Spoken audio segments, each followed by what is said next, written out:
পালাবো না, প্রয়োজনে ফখরুল সাহেবের বাসায় গিয়ে উঠবো। বিশ্বাস করছি, মেনে নিছি কাকা, আপনার আর বলতে হবে না। আপনি যে পালাবেন না এটা এতদিন আমরা বিশ্বাস করি নাই, যে আপনার আপা পলাইছে আপনিও হয়তো পালাবেন, কিন্তু আপনি সবসময় ডায়লগ দিয়েছেন পালাবো না, মির্জা ফখরুল সাহেবের বাসায় গিয়ে উঠবো।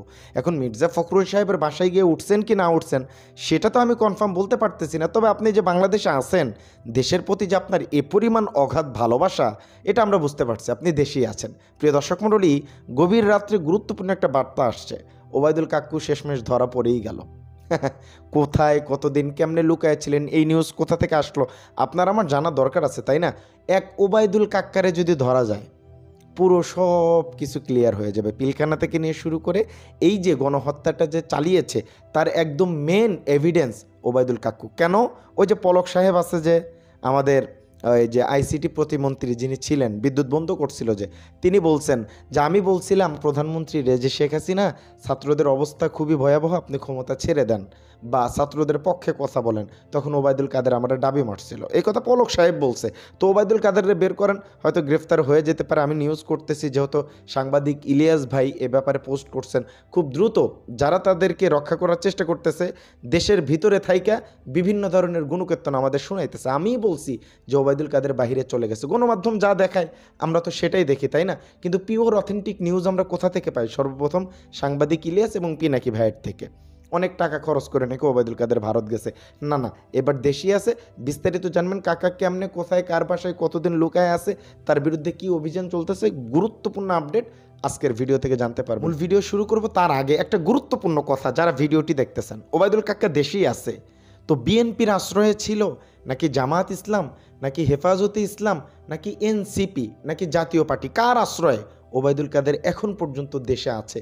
একটু কমেন্ট করে জানাবেন তো। ভিডিও চিত্রটি প্লে করছি, চলুন দেখে আসি। দেশেই আছেন আওয়ামী লীগের সাধারণ সম্পাদক ওবায়দুল কাদের। এবার এমনই দাবি করেছেন যুক্তরাজ্য প্রবাসী সাংবাদিক ইলিয়াস হোসেন। কিন্তু কোথায় আছেন তিনি, বিস্তারিত জানাচ্ছেন আরিফ হাসান। সরকারকে পালাতে বলে, পালাবার পথ নাকি খুঁজে পাবে না।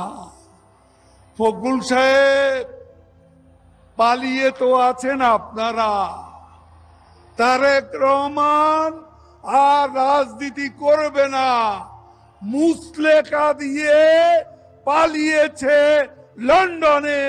7 বছরের দণ্ডিত পলাতক আসামি আপনাদের নেতা ভারপ্রাপ্ত চেয়ারম্যান তারেক রহমান পালিয়ে যায়, আমরা পালাতে জানি না। 5 আগস্টের ছাত্র জনতার তীব্র আন্দোলনের মুখে দেশ ছেড়ে পালিয়েছেন ক্ষমতাচ্যুত প্রধানমন্ত্রী শেখ হাসিনা। সাথে সাথে গা ঢাকা দিয়েছেন দলটির তৃণমূল থেকে কেন্দ্রীয় নেতাকর্মীরাও। অনেকে গ্রেপ্তার হয়েছেন। জুলাই গণহত্যার অভিযোগে তাদের বিচার এখন আদালতে চলমান।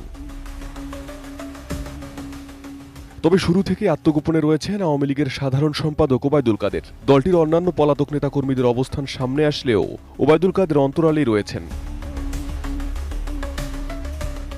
সরকার পতনের পর কেউ কেউ দাবি করেছেন তিনি 5 আগস্টে যশোর সীমান্ত দিয়ে ভারতে চলে গেছেন। কেউ দাবি করছেন তিনি সংযুক্ত আরব আমিরাতে অবস্থান করছেন।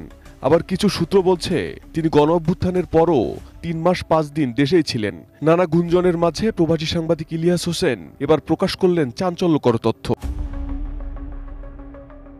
সোমবার সকালে নিজের ভেরিফাইড ফেসবুকে দেওয়া এক পোস্টে ইলিয়াস হোসেন দাবি করেন ওবায়দুল কাদের দেশে থাকার খবর জেনেছেন তিনি। পোস্টে ইলিয়াস লেখেন, অত্যন্ত বিশ্বস্ত সূত্রে জেনেছি ওবায়দুল কাদের দেশেই আছেন। তিনি দেশ ছেড়েছেন কিংবা মারা গিয়েছেন এসব খবর পরিকল্পিতভাবে ছড়ানো হচ্ছে। এর আগে ওবায়দুল কাদের মারা গেছেন দাবিতে বিভিন্ন গণমাধ্যমের ফটোকার্ড সামাজিক মাধ্যমে ভাইরাল হয়েছে। তবে তথ্য যাচাইকারী প্রতিষ্ঠান রিউমার স্ক্যানার বলছে প্রচারিত ফটোকার্ডগুলো ছিল ভুয়া। প্রতিষ্ঠানটি এক প্রতিবেদনে জানায় ওবায়দুল কাদের মারা গেছেন দাবিতে উক্ত গণমাধ্যমগুলো কোনো ফটোকার্ড কিংবা সংবাদ প্রকাশ করেনি, বরং সেসব গণমাধ্যমগুলোর ডিজাইন নকল করে আলোচিত ফটোকার্ডগুলো প্রচার করা হচ্ছে। এর আগে বিভিন্ন গণমাধ্যমে বলা হয় জটিলতা এড়াতে দিল্লিতেই থাকতে পারেন ওবায়দুল কাদের। কেউ কেউ এখনো বলছেন কয়েক দফা সীমান্ত পার হওয়ার চেষ্টা করেও ব্যর্থ হয়েছেন তিনি।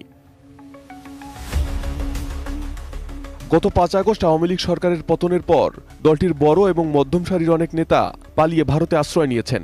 অন্যদিকে দলটির প্রধান পতিত স্বৈরশাসক শেখ হাসিনা অবস্থান করছেন ভারতে, ফলে কার্যত ভারতে বসেই আওয়ামী লীগ নেতারা তাদের দলীয় কার্যক্রম চালাচ্ছেন। সক্রিয় রাজনীতিতে ফিরতে এখন দেশের অভ্যন্তরে থেকে যাওয়া আওয়ামী লীগের নেতাকর্মীদের মনোবল চাঙ্গা করার চেষ্টা করে যাচ্ছেন সেসব আওয়ামী লীগের নেতারা। প্রিয় দর্শক মণ্ডলী, ভিডিও চিত্রটি দেখলেন। আসলে কাকু দেশ থেকে যাবে না। কাকুর দেশের প্রতি অনেক ভালোবাসা, অনেক মায়া। এটা আমি বলে কি করব, আপনারা তো বুঝলেনই। কাকা বারবার বলতো যে পালাবো না, ওবায়দুল কাদেরের বাসায় গিয়ে উঠবে। এখন কোন নেতার বাসায় আছে? আওয়ামী লীগের নেতাদের বাসায় তো এবি টহল হচ্ছে। আওয়ামী লীগের নেতার বাসায় তো আর উঠতে পারবে না, গিয়ে পারবে কি? পারবে না। তাইলে আর কোন কোন দল আছে? এনসিপি, জাতীয় নাগরিক পার্টি, বর্তমান যেটা, তাদের সমন্বয়কদের আশ্রয় আছে কি মনে করেন? বা বিএনপির আশ্রয়ে কি মনে করেন? নাকি জামায়াতের আশ্রয়ে, নাকি জাতীয় পার্টির আশ্রয়ে? কার আশ্রয়ে ওবায়দুল কাদের বাংলাদেশে থাকে? হ্যাঁ, এটা একটু আপনারা মন্তব্য করেন তো এই পর্যন্ত যারা দেখছেন। তো আমি আর বেশি কথা বাড়াবো না। খুব খুশি হয়েছি, কারণ বিনোদনের বড্ড অভাব বর্তমান সময়। ওবায়দুল কাকু যখন থাকতো বিনোদনের হিরিক লাগা থাকতো, সবসময় বিনোদন, খালি বিনোদন। কিন্তু এখন সেটা একটু কমে গেছে, তো সেটা একটু বাড়া দরকার, বুঝছেন? তো যাই হোক, আজকের ভিডিও ছিল এ পর্যন্তই। কি বুঝলেন, কি জানলেন, এটা অবশ্যই কমেন্ট করবেন। কতটুকু খুশি হয়েছেন এটা অবশ্যই জানাবেন। আজকের ভিডিও ছিল এ পর্যন্তই। ভালো থাকবেন, সুস্থ থাকবেন। আসসালামু আলাইকুম রহমতুল্লাহ বরকাত।